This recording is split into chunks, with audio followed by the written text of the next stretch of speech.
ओम श्री साईनाथाय नमः। ओम साईं राम। विट्ठल स्वयं प्रकट हुए। श्री साईं बाबा की ईश्वर चिंतन और भजन में विशेष अभिरुचि थी। वे सदैव अल्लाह मालिक पुकारते तथा भक्तों से कीर्तन सप्ताह करवाते थे। इसे नाम सप्ताह भी कहते हैं। एक बार उन्होंने दासगणों को कीर्तन सप्ताह करने की आज्ञा दी। दासगणों ने बाबा से कहा कि आपकी आज्ञा मुझे शिरोधार्य है, परंतु इस बात का आश्वासन मिलना चाहिए कि सप्ताह के अंत में विट्ठल भगवान अवश्य प्रकट होंगे।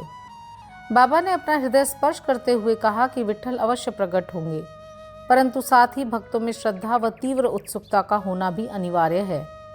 ठाकुरनाथ की डंकपुरी, विट्ठल की पंडरी, पणछोड़ की द्वारका, यही तो है। किसी को दूर जाने की आवश्यकता नहीं है। क्या विट्ठल कहीं बाहर से आएंगे? वे तो यहीं विराजमान हैं। जब भक्तों में प्रेम और भक्ति का स्रोत प्रवाहित होगा तो विट्ठल स्वयं ही यहाँ प्रकट हो जाएंगे। सप्ताह समाप्त होने के बाद विट्ठल भगवान इस प्रकार प्रकट हुए। काका साहेब दीक्षित सदैव की भांति स्नान करने के पश्चात जब ध्यान करने बैठे तो उन्हें विट्ठल के दर्शन हुए। दोपहर के समय जब वे बाबा के दर्शनार्थ मस्जिद पहुंचे तो बाबा ने उनसे पूछा, क्यों विट्ठल पाटिल आए थे ना, क्या तुम्हें उनके दर्शन हुए? वे बहुत चंचल हैं, उनको दृढ़ता से पकड़ लो। यदि थोड़ी सी असावधानी की तो बचकर निकल जाएंगे। ये प्रातःकाल की घटना थी और दोपहर के समय उन्हें पुनः दर्शन हुए। उसी दिन एक चित्र बेचने वाला विट्ठोबा के 25 से 30 चित्र लेकर वहाँ बेचने को आया। ये चित्र ठीक वैसा ही था जैसा कि काका साहेब दीक्षित को ध्यान में दर्शन हुए थे। चित्र देखकर और बाबा के शब्दों का स्मरण कर काका साहेब को बड़ा विस्मय और प्रसन्नता हुई। उन्होंने एक चित्र सहर्ष खरीद लिया और उसे अपने देवघर में प्रतिष्ठित कर दिया। ठाणे के अवकाश प्राप्त मामलदार श्री बीवी देव ने अपने अनुसंधान के द्वारा प्रमाणित कर दिया है कि शिरडी पंढरपुर की परिधि में आती है।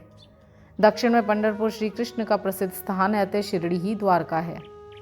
साईं लीला पत्रिका भाग 12 अंग 1, 2, 3 के अनुसार द्वारका की एक और व्याख्या सुनने में आई है कि कई नारायण अय्यर द्वारा लिखित भारतवर्ष का स्थायी इतिहास में स्कंद पुराण भाग 2 पृष्ठ 90 से उद्धृत की गई है। वह इस प्रकार है। चतुर्वर्णामपि वर्गाणां यत्र द्वाराणि सर्वतः अतो द्वारावती इत्युक्ता विध्वदिभस्तत्ववादिभिः। जो स्थान चारों वर्णों के लोगों को धर्म, अर्थ, काम और मोक्ष के लिए सुलभ हो, दार्शनिक लोग उसे द्वारका के नाम से पुकारते हैं। शिरडी में बाबा की मस्जिद केवल चारों वर्णों के लिए नहीं अपितु दलित, अस्पृश्य और भागोजी सिंधिया जैसे कोड़ी आदि सबके लिए खुली थी। अतः शिरडी को द्वारका कहना सर्वथा उचित है। ओम साईं राम।